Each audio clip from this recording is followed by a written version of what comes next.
And quarterback aside, what would you say are the biggest concerns entering the season? Probably for me, I would start with the interior of the offensive line offensively, and then defensively.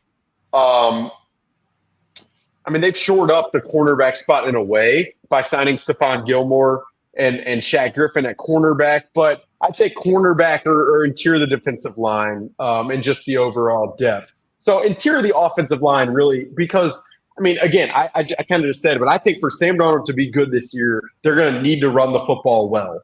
And while Aaron Jones, I just raved about him, I think so much of running the football is not just scheme, it's not just running back, but it's obviously your blocking ability. And this interior is familiar guys. Center Garrett Bradbury, who had a solid year last year, I felt like. Right guard Ed Ingram, who still leaves a little to be desired. And then left guard Blake Brandel, who's a total question mark. Like that unit, if they can exceed expectations, then I think there's a reason to be thinking very positively about what might be possible offensively. Defensively, they want to play more man coverage.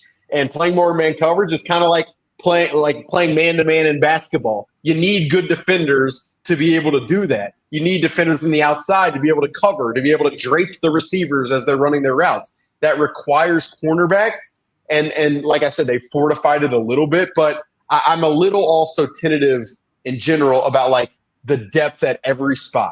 Like if one player, and this is in every NFL building, I'm sure, but if one player goes down at so many positions, it's almost like a house of cards. Then you're relying on the backup and maybe the person behind them, and you really don't want to be relying on that much depth. So, we'll see how it plays out ultimately, but those are the spots that give me pause when I'm looking at this roster.